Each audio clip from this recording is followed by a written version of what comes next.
小蕊，你来干什么？你这2天也不去公司接我电话，你给我个解释的机会。你没有什么好解释的，出去。不是，你听我说，这是你妈，是你妈让我做这些，她想要报复你爸。我妈想要怎么跟我爸闹，那是他们2个人之间的事情，跟你有什么关系啊？出去！不是，你听我说好不好，小蕊，小蕊，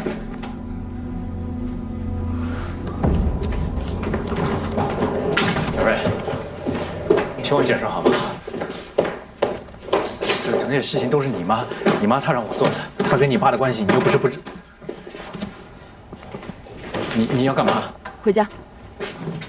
那要不然我陪你一块回去啊？用不着。听我说，你说的对，你说的全对。如果只是你爸跟你妈之间的事，我确实不应该管。但是这事牵扯到你了，你的事儿就是我的事儿啊。我承认我这次做的确实是过分了一点，但是我都是为你好。你想想看，你经营卧室那么多年，难道你下半辈子就想做一个在家带孩子做饭的家庭妇女吗？你能甘心吗？不甘心又怎么样？这就是命，每个人的命都是注定好的。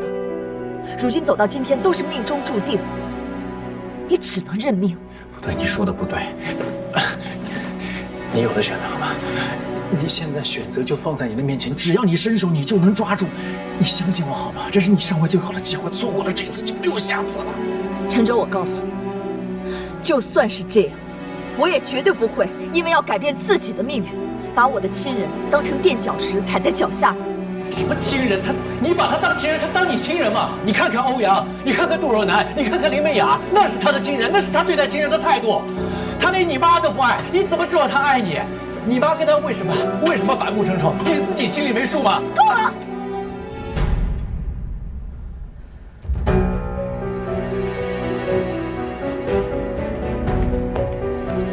小蕊，对不起，小蕊，你听我说，小蕊，你听我说，算我求求你好吗？算我求求你，别走。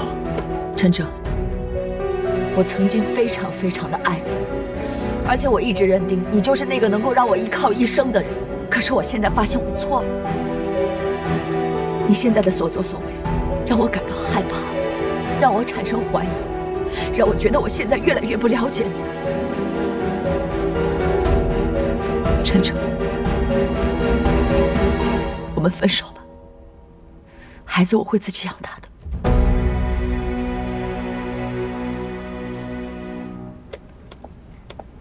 小蕊，你等等，你放开我，我们2个没什么好聊的。想想我们的孩子，陈哲，你放开我！想想我们的孩子，我求求你，我求求你，孩子不能没有爸爸。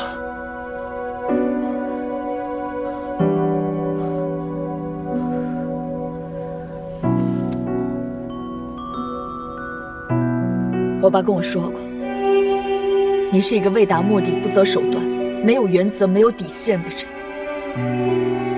我曾经不相信，可现在看来，我爸说的是对的。我已经3番5次的警告过你，但你还在试图说服我，让我背叛我爸。你确实挺没有底线的。不是那样的人，我不是你爸说的那样的人。你是不是那样的人，现在已经不重要了。反正我们2个已经没有关系了。没关系。陈哲，你放开！没关系。要不是因为你，我怎么会跟林美雅分手？我在你身边当牛做马那么多年，你说没关系就没关系了啊！你终于说出心里话了。好啊，那我成全你啊！你和林美雅复合去啊！反正她才是我爸的亲生女儿，如你所愿了。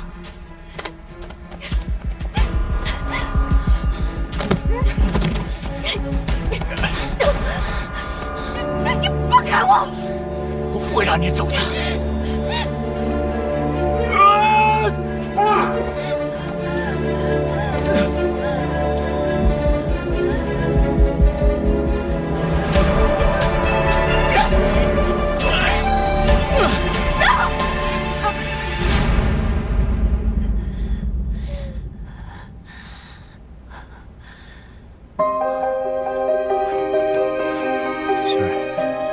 没事吧？对不起，对不起，你没事吧，小蕊？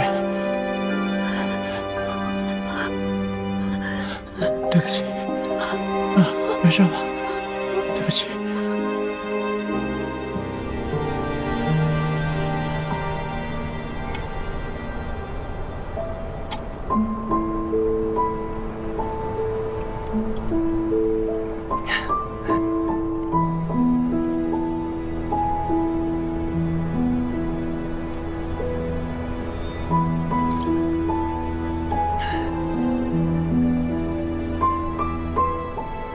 若楠，我还真挺佩服你的，你就这么把黎东让给林美雅了？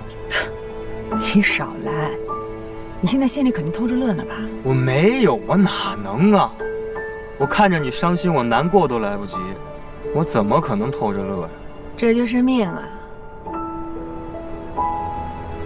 老天好不容易给我个妹妹，我妈本来就觉得亏欠她的，我怎么着也得给她选个好男人吧。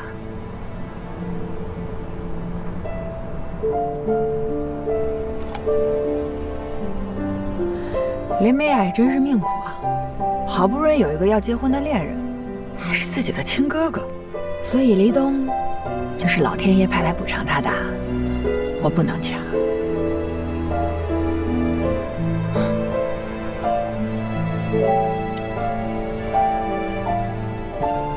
你知道我最喜欢你哪儿吗？我就喜欢你身上这股仗义劲儿。完了，我更爱你了，怎么办呀？欠抽你！我知道，爱上一个不爱自己的人，心里有多难受。你觉得你妹妹命苦，但是我觉得你才是世界上最命苦的那个人，你才是最应该得到老天爷补偿的那个人。你现在愿意为你妹妹做出牺牲，我也愿意为你做出牺牲。我决定了，成全你。你成全什么呀？我都已经放弃黎东了，你成全什么？少在这说废话。喝酒不喝酒？喝。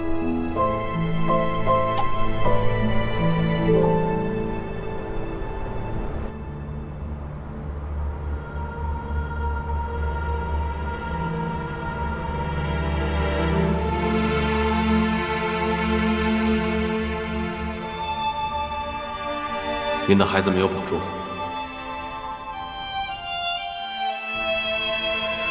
这段时间一定要注意休息，尽量保证有一个好的心情。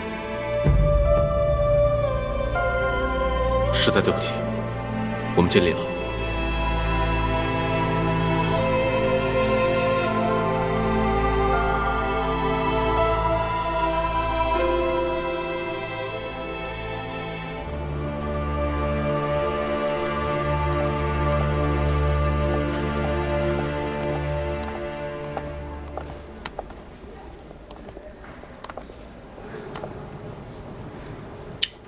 你说会照顾好我女儿的，你是怎么照顾她？这是个意外，董事长。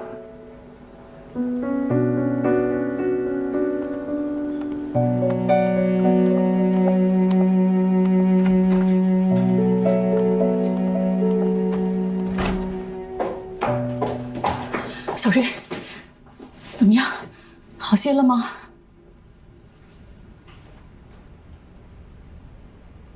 小瑞啊，不要难过，孩子没了以后再要，你没事就行。究竟是怎么回事？怎么能摔着呢？要不是因为你，我怎么会跟林曼雅分手？在你身边当牛做马那么多年，你说没关系就没关系了啊！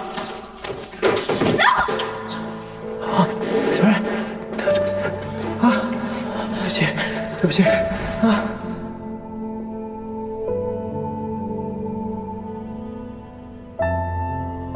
地太滑了，不小心摔着了。小瑞啊，陈真要是对你不好，你告诉我，爸给你做主。小瑞，你想吃什么？告诉妈妈，我让厨房给你准备。不用了。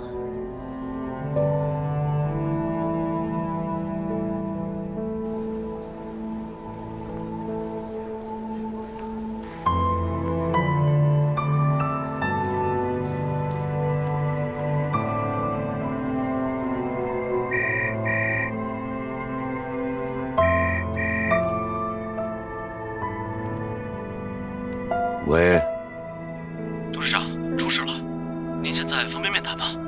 我现在不方便。这样吧，一会儿我回去，你到家里来找我。好的，董事长。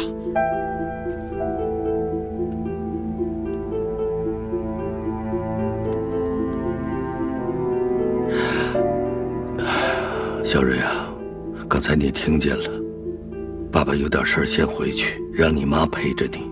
不用了，我想一个人静一静。小瑞，真的不用你们陪。现在已经很晚了，早点回去休息吧。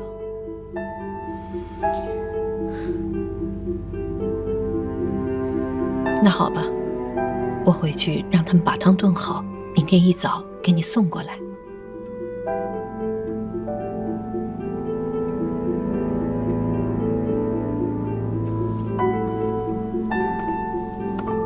走了啊。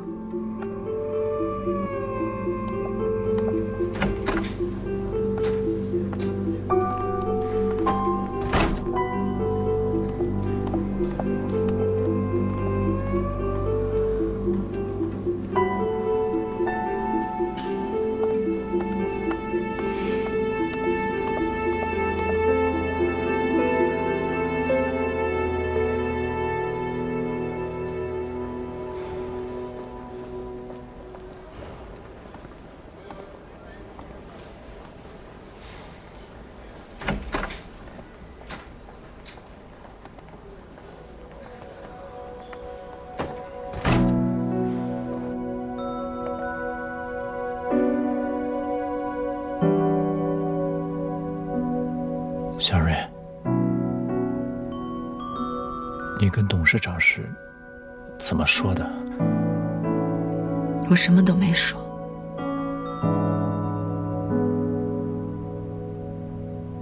我什么都没说的原因，只是因为我的自尊心在作祟。我不想让他知道，他女儿一直坚持的爱情有多么荒唐。我也不想让他知道，他女儿最终找了一个处处想要谋害他的人。晨晨，现在孩子没了，咱们两个之间就更没有什么可留恋的了。小瑞，请你出去，我不想再看见你。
我也是刚刚在网上看到这个消息，就马上通知你了。我已经派人去查消息的发布来源了。不用查了，现在这不是最重要的问题。我让你准备的材料带来了吗？带来了。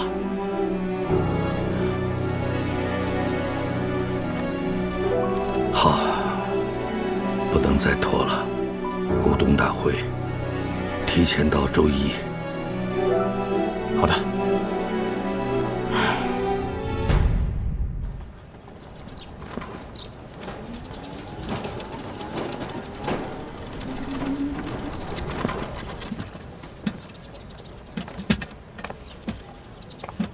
慢点，小雅。没事。走。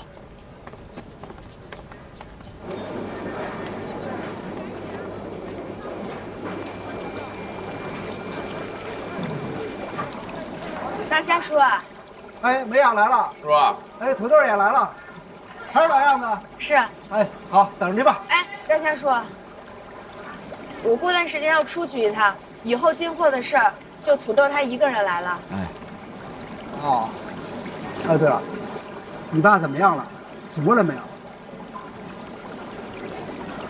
我这趟出去也是为了带我爸去看病。你也要注意身体啊。是，我知道，你放心吧。那我们上门口等你。行，等着去吧，我一会儿给你送过去。走了，叔。哎，好。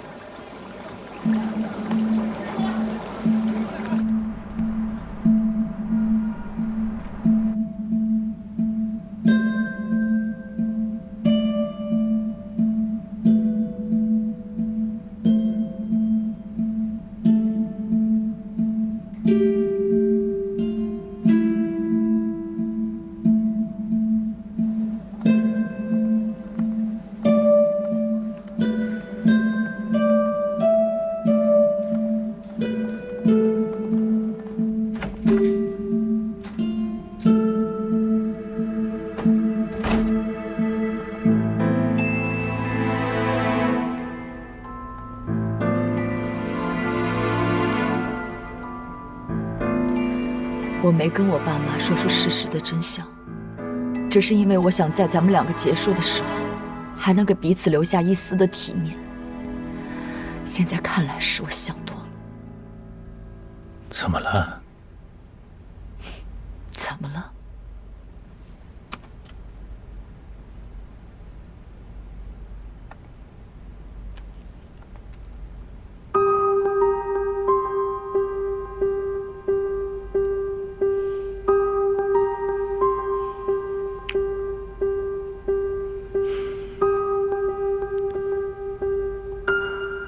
你再好好看看，这条消息公布出来的时间是咱们俩在公寓吵架的时候，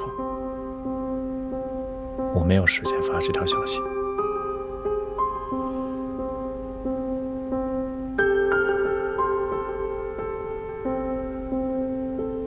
但确实我有件事儿一直瞒着你。你还有什么事儿瞒着我？我想带你见一个人。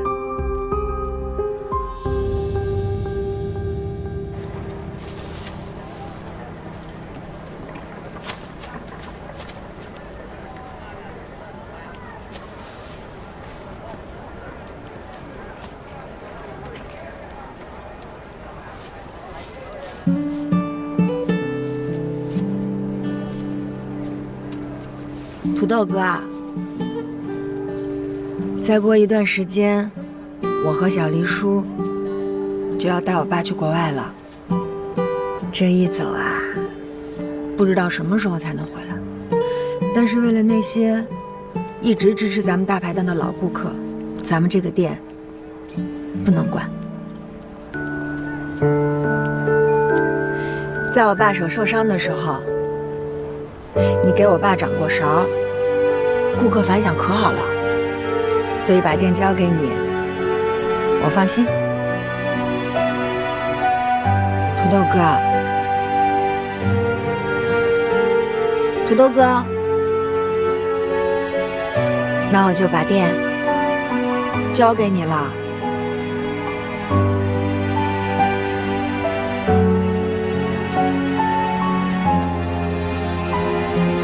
小雅，你跟叔叔去国外了，不会不回来了吧？我们怎么可能会不回来呢？只是时间长短的问题。我们不在的这段时间，你一定要好好干，千万不能把咱们临界大排档的招牌给砸了。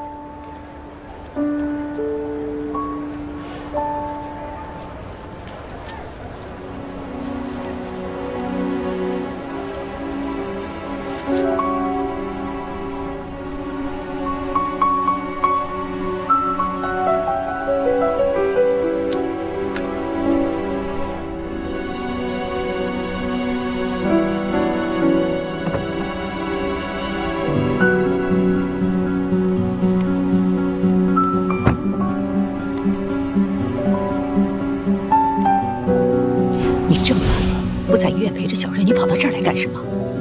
孩子没了，大家心里面都不好过。但是现在咱们最大的麻烦不是这个，那是什么？就在刚才，看到网上已经贴出了欧氏集团的财务调查报告。是郑一民，你让他这么干的？当然不是。在小瑞没有转变态度之前，我怎么可能做那么激进的举动？一定是他自己先沉不住气了。如果董事长提前召开股东大会，但是小瑞又拒不接受董事长的位子，到时候您觉得那些股东会怎么办？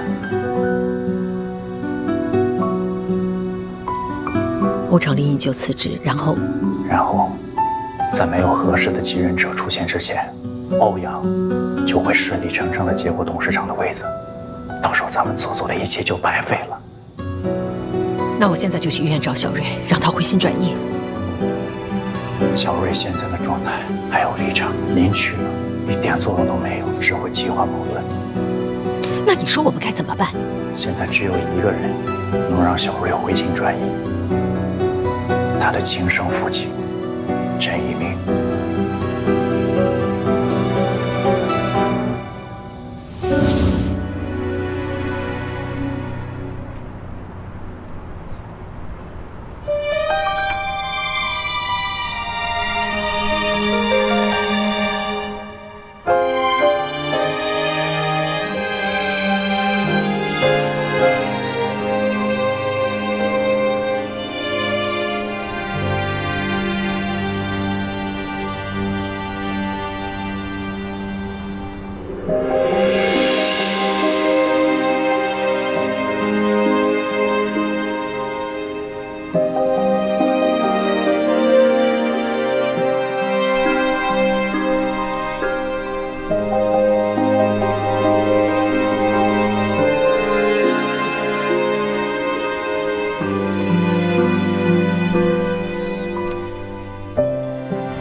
哥，你今天来的够早啊！能不早吗？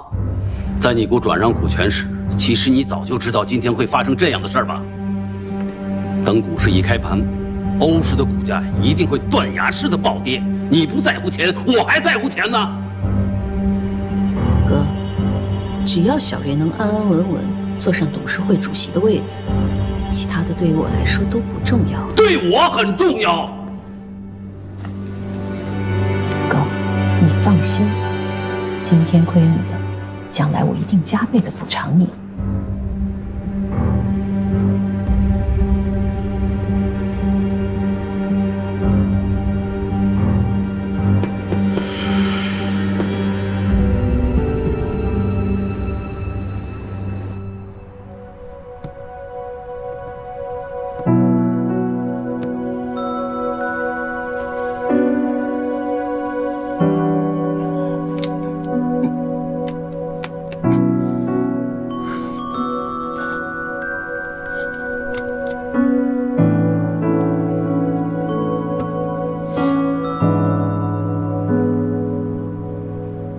到底怎么回事？我妈不是说您出车祸去世了吗？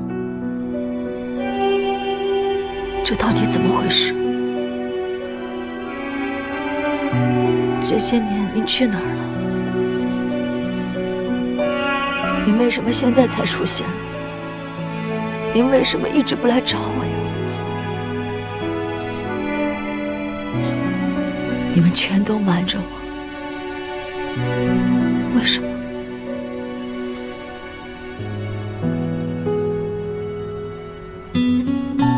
这么多年，我一直以为您早就不在了。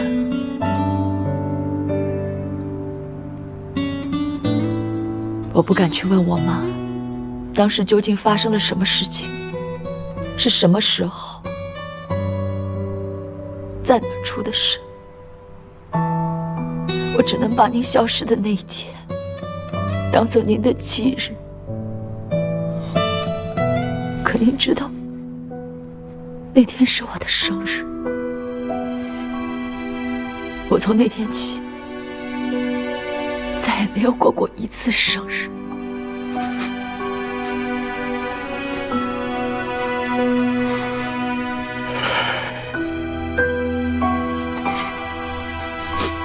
小瑞，对不起，是爸爸对不起你，是爸爸不好，让你受委屈了。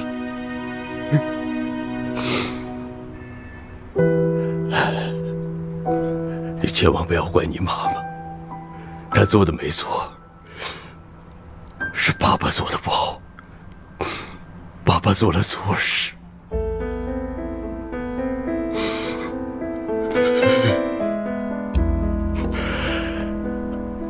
20年了，爸爸没有一天不想你。正是因为想你，我才能撑过这20年。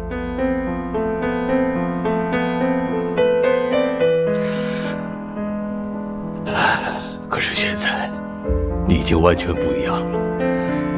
你是欧长林的女儿，你管理这么大个公司，你现在是有身份、有地位的人。而我呢，只是一个刑满释放、一无所长的劳改犯。我当然没脸见你，更不想因为自己的突然出现，打乱你现在的生活。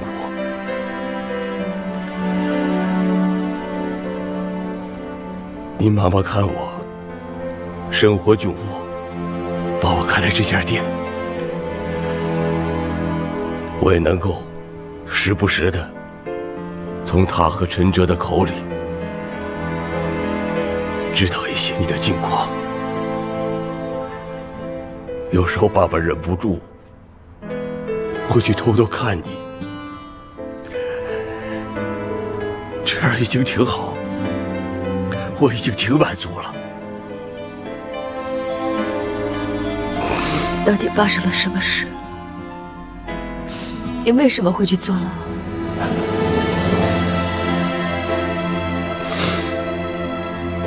因为偷税漏税的事儿，我被当年一个好朋友告发了。这个好朋友就是你后来的养父欧长林。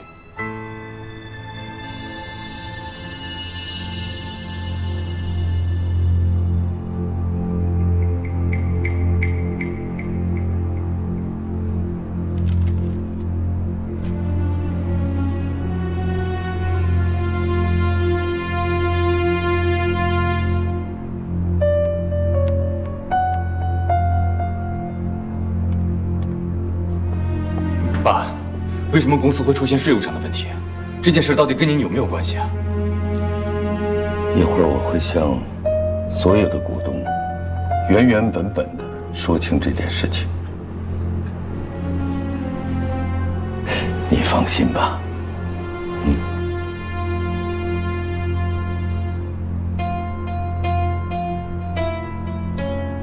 哎，你们有没有看到网上发布出来的消息？当然看了，这么大的事儿，就看看一会儿欧长林来了，他怎么向他们交代吧。偷税漏税，这绝不是小事儿。这样的负面消息，股票肯定会暴跌。我看着欧长林还有什么资格坐在这位置上？就算欧长林下来了，欧派和齐派他们还是占了大半个股权。到头来，替换的不是欧瑞就是欧阳，说来说去还是他们自己的。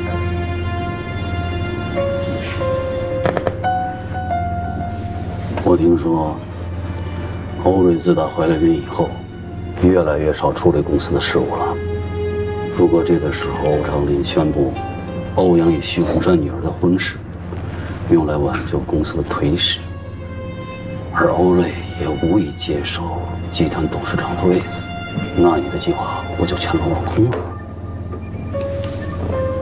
哥，你说的这种事情永远都不会发生。我了解我的女儿，我也了解我的儿子。何氏集团改朝换代的日子就要来了。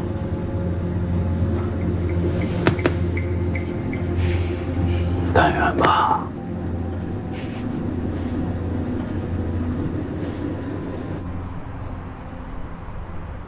当年，你妈妈嫁给我，也是承受了来自她家里巨大的压力。那个时候的我，空有一副雄心壮志，除此之外一无所有，所以她家里根本不会同意。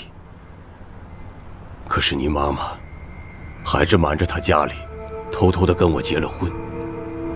所以那时候我暗暗下定决心，一定要干出一番事业和成绩来，让他们家里接受我。那跟欧长林有什么关系？当年，因为我跟欧长林是同乡，所以我们一起开了公司。开始的那几年，因为大家新奇，公司发展还算不错，挣了钱，也积累了不少的客户资源。记得你出生的那一年，我和欧长林因为公司管理和发展方向的问题发生了分歧。我带着一部分资金和资源，另外开了一家公司自己做。2年以后，我的公司越来越好，我把全部的精力都投入在了事业上，因为我要向齐家证明当时他们的想法是错的。也正是因为这样，我渐渐地冷落了你妈妈。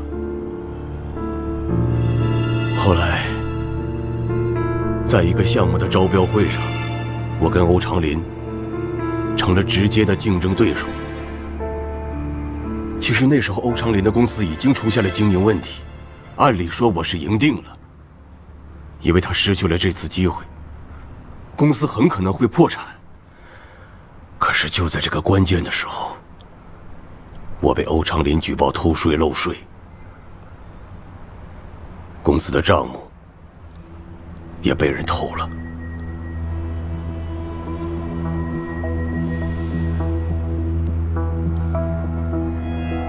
是，我确实错了。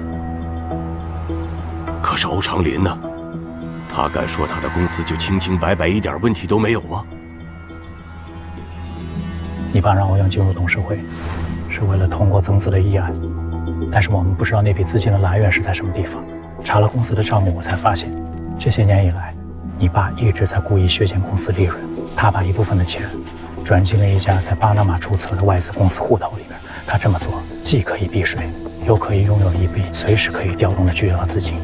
你记不记得那天晚上，我们在你家商量怎么救欧阳的时候，你爸用了1个晚上去调动了3000万的美金。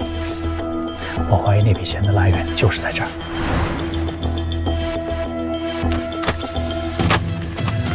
陈哲，你究竟想要干什么你？这新闻稿你到底要做什么？啊，说！所以网上关于欧氏集团偷税的消息是您放的？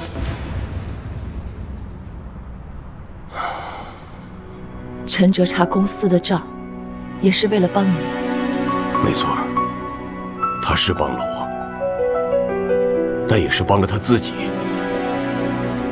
当年欧长林举报我公司偷税漏税，我现在只是用同样的方法，让他偿还亏欠我的东西。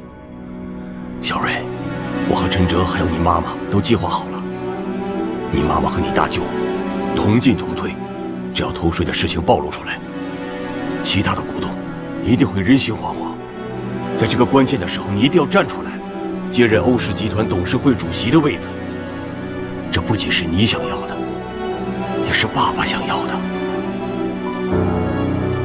哎，要不是当年欧长林阴险使诈，把我踩在脚下，也绝不会有欧氏集团的今天。我要让他为当年的所作所为付出代价。小瑞，你听爸爸的话，20年，欧长林剥夺了我20年养育你、照顾你的权利。你叫郑瑞，你不姓欧，欧长林才是我们郑家最大的仇人。你现在就替爸爸把欧氏集团从欧长林的手里夺回来，好不好啊？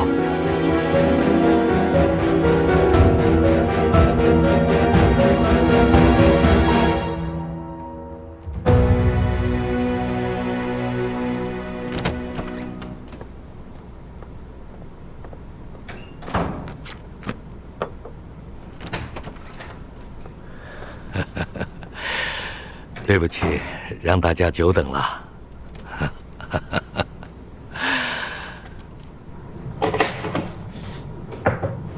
会议开始。董事长，在会议开始之前，我觉得你有必要跟大家伙解释一下，关于网上流传的欧氏集团偷税漏税的问题。这也是我们全体股东最关心的问题。今天会议的主要议题，就是想给诸位说明一下网上所传的欧氏集团税务方面的一些问题。原本我是想放在后面去讲，不过既然你问到了，我可以现在就开诚布公地告诉大家，网上所传的并非谣言，而是事实。真偷税了。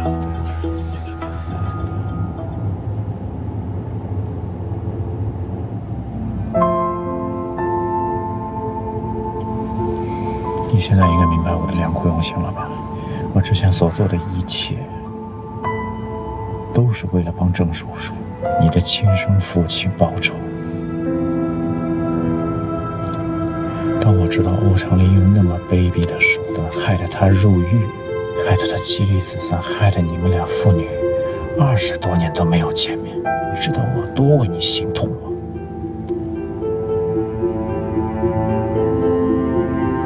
欧长林是罪有应得，他现在的下场是他自己活该。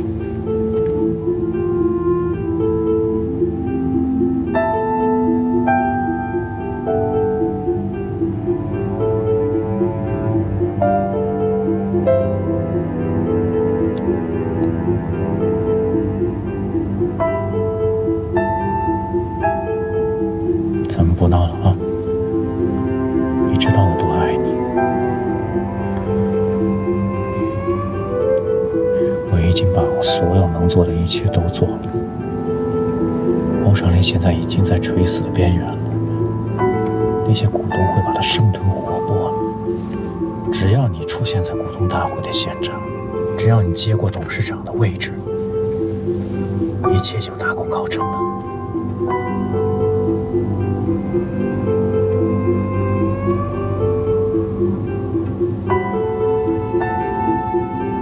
会议已经开始了，麻烦你开快一点。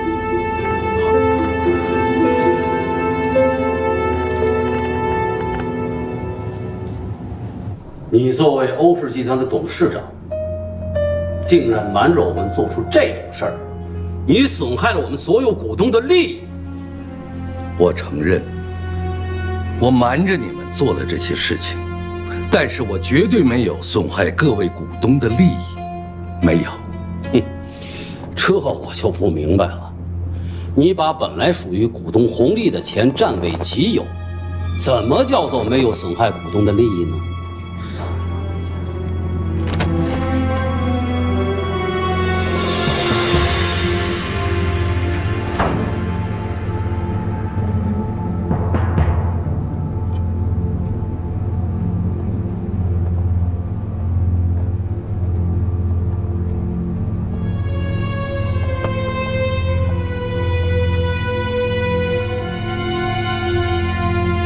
您继续。我就刚才所说的事情，我来解释一下。5年前，欧氏集团上市前夕，曾经有过一笔来自海外数额巨大的投资，而正是这笔投资，令集团的现金流充盈。如此利好的消息，令集团上市后的股价一路飙升至发行价的400%。我要说的是，这笔投资正是来自我当年从欧氏集团转移走的钱。试问在座的每一位股东，你们不都是股价飙升的受益者吗？我这么多年所做的一切，都是为了欧氏集团的发展和在座各位的利益呀！那你也涉嫌偷税漏税，给欧氏集团造成了极坏的影响，这你总没得辩驳吧？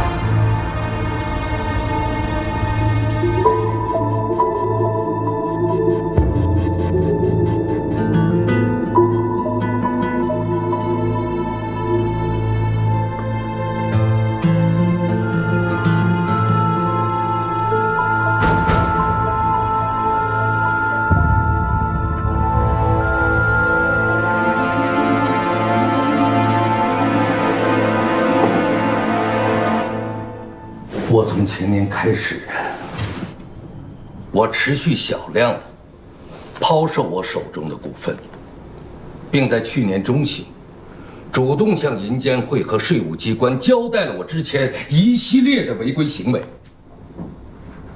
这些是处罚通知书和我缴纳的罚款与滞纳金凭证。而我交纳的罚款，正是我抛售股票套出的现金。就在刚才，我已经把这些凭证发布到网上，并做出了声明。至于民众是否还对欧氏集团抱有信心，只能从股市上的反响来做判断了。欧氏的股票今天一开盘就在下跌，而且还有继续下跌的势头。欧长林，不管你再怎么挽救，你的错误已经导致欧氏集团蒸发掉了上亿的资产，这也让我们大家蒙受了巨大的损失。你不配再坐这个位子了。股票上涨的时候，你怎么不说这种话呢？齐总说得对。所以，今天这个会议，我想宣布的第二件事情就是，从即日起，我将卸任董事长的职位。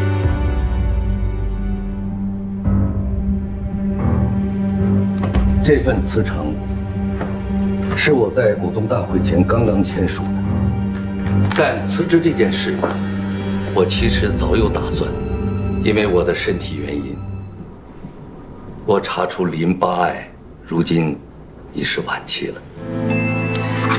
我的身体状况已经不允许我再管理公司了。对不起，一直没有告诉你们，我怕因为自己身体状况导致集团受到影响，所以我希望在我卸任前重新选出欧氏集团的新的领导人。在此，我提议，董事长的位子就由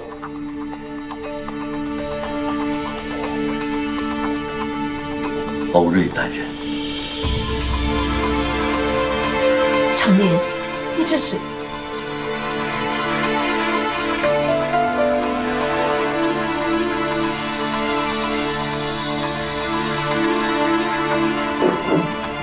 我同意。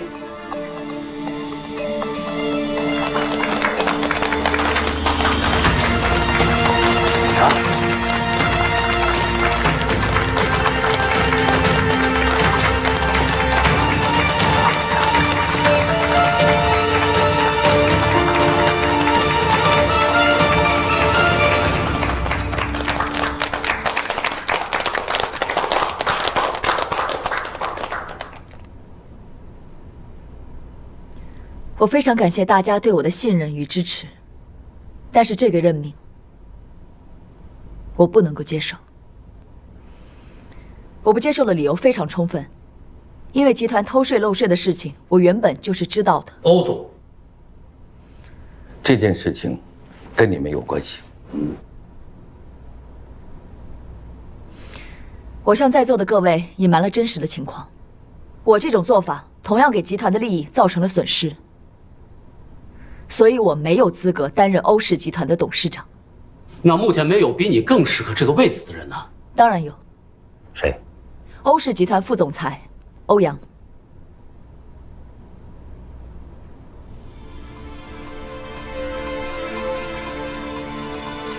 欧阳是比我更适合的人选。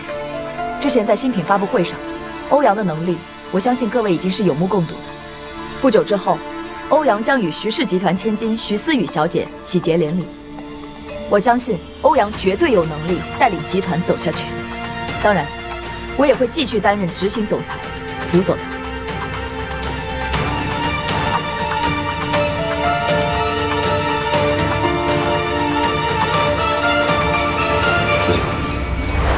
过2天，小瑞妈妈可能会主动联系你，向您无偿出让3%的股权。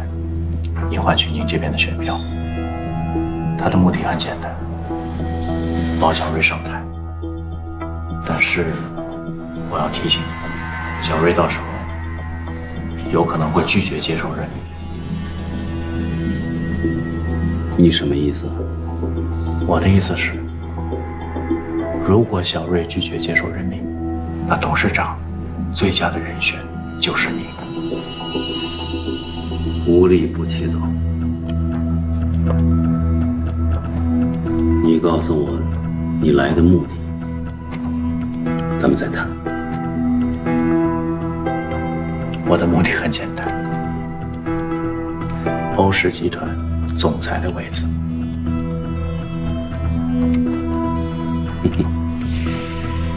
年轻人很直接呀。舅舅，您想，当年如果不是您出资帮了欧长林一把，怎么会有欧氏集团的今天呢？欧家人掌权的时间太久了，是时候该改朝换代。如果您帮我坐上了总裁的位子，我就是您的人。到时候您又是欧氏集团的董事长，那整个欧氏集团不就都得听你们齐家的了吗？年轻人有野心，这点不错。不过我要告诉你，你说了半天，你把欧阳放在哪儿了？再怎么着，他是欧长林的儿子。再有，欧家和徐家马上就要联姻了，你不管怎么分析，那些股东都不会支持到我的头上来的。舅舅，话不能说太早。不管徐家和欧家是否联姻，欧阳都没有资格做欧氏集团的董事长。何以见得？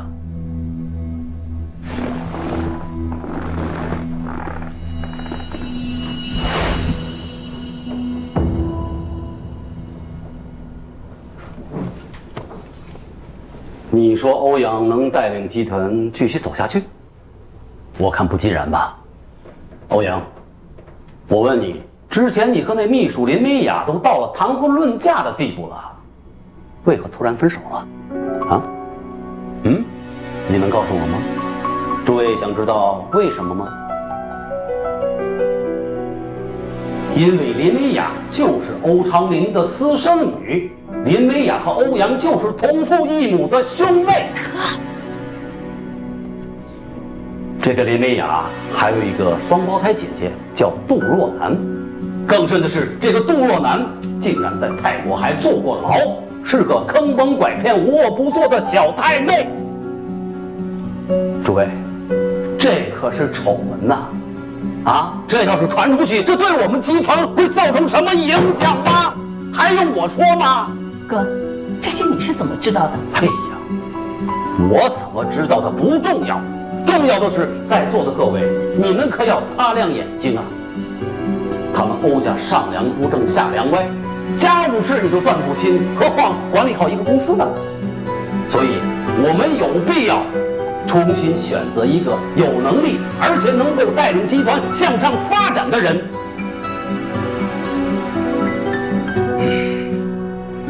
鄙人自荐，我岐山任欧氏集团董事长。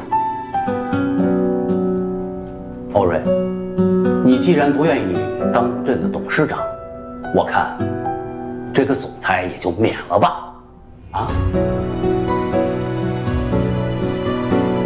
舅舅，即便您不同意欧阳担任董事长，您也没有什么理由罢免我这个总裁吧？有些人为了一己私利，可真是用心良苦。欧氏集团从刚刚起步到如今的规模与成就，我相信大家是有目共睹的。如果真如他所说的上梁不正下梁歪的话，那么我们欧氏集团也走不到今天。我们家的家务事，我就不拿到这种正式的场合继续讨论下去了。但是最重要的是，一家人在一起要相亲相爱、宽容体谅。既然大家有幸在这辈子成为一家人，那就是缘分，也是福分，所以我们更应该去好好珍惜。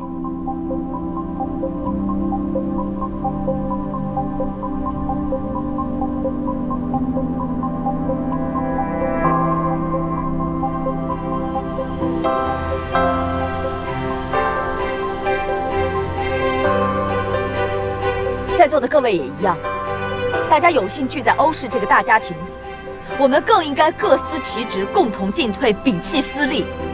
只有这样，我们这艘大船才能够航行得更稳、更远，大家才能够达成共赢。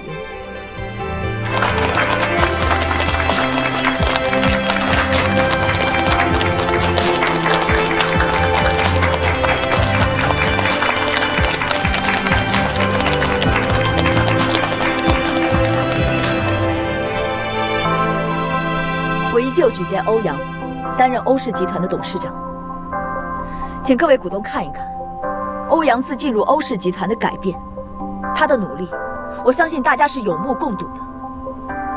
他和徐思雨小姐的订婚宴也正在筹备当中，到时候还希望各位股东能来光临。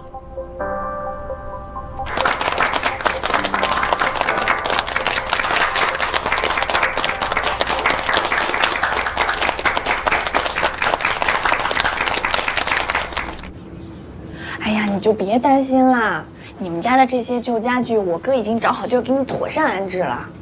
到时候我哥就派人把他们全都搬过去，你放心，等林叔醒过来，保证一样东西都不少，一丝灰尘都不留。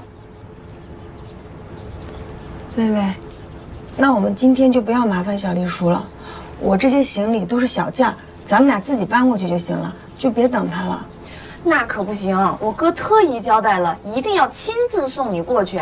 别着急，他一会儿就到了啊，咱们再等一会儿。哦，我刚才还没跟你说完呢，就他们俩就把我一个人扔电影院跑了。等我再发现的时候，人都没影儿了。我就想啊，就算我追出去了，也找不着他们了呀。索性我就把电影给看完了，还挺好看的。你说我要不看完，多浪费我那3张电影票钱呀，是吧？是，薇薇，你以后可千万不要再去做这样的傻事儿了。我心里咽不下这口气呀！什么早晨醒来发现你和阳光都在，不要脸！对不起啊，你看我这张臭嘴，你就当没听见啊。没关系的，那条朋友圈我也看见了。你看见了？徐思雨没屏蔽你啊？那他就是特意发给你看的呗。哎呀，我真是替你气不过。好了，你也别生气了。我现在是欧阳的妹妹，她感情里面的任何事情和我都不再有任何关系了，所以我也没有权利和资格去追问什么。你就别再为了我去做这样的事情。你不是希望我做你嫂子吗？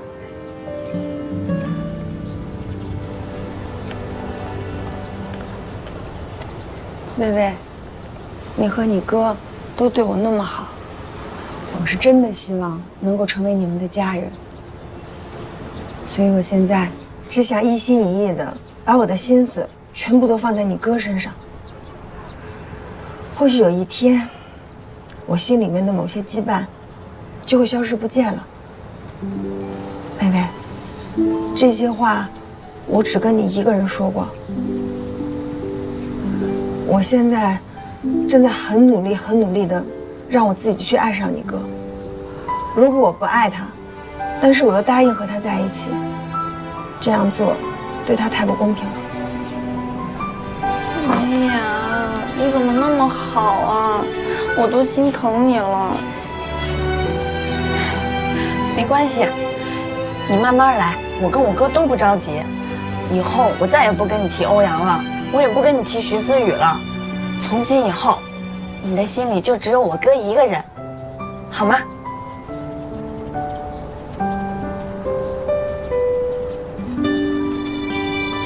不好意思，有点堵车来晚了，东西都收拾好了吗？好了，收拾好了。来，出发！哇，走起！哇，够沉的。大力士啊！哎呀，你慢点啊！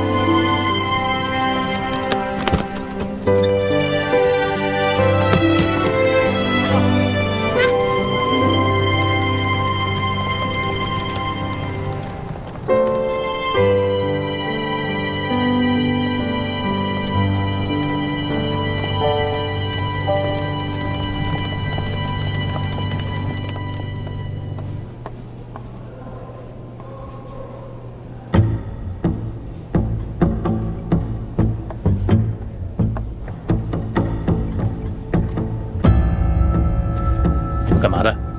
谁让你们进来的？欧总交代了，让你现在把东西收拾好，离开欧氏集团。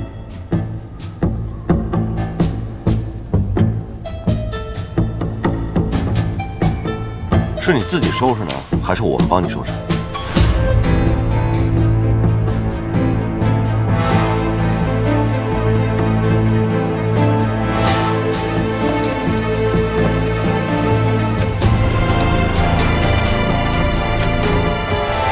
好，把他的东西收拾好，放到前台就可以了。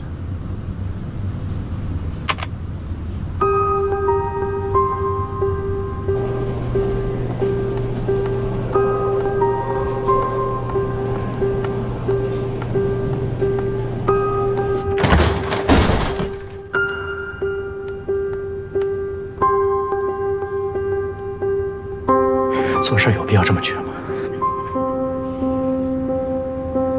你的东西保安已经收拾好，放到前台了。这个月的工资，财务会打到你的卡里。我跟集团的合约还没到期，你没有权利单方面解雇我。你向外界披露集团的财务状况，造成集团严重的损失。你在与集团有劳动关系的同时，伙同岐山，妄图操纵股东名义。你这些行为，都严重违反了集团的规章制度，所以集团有权单方面解雇你。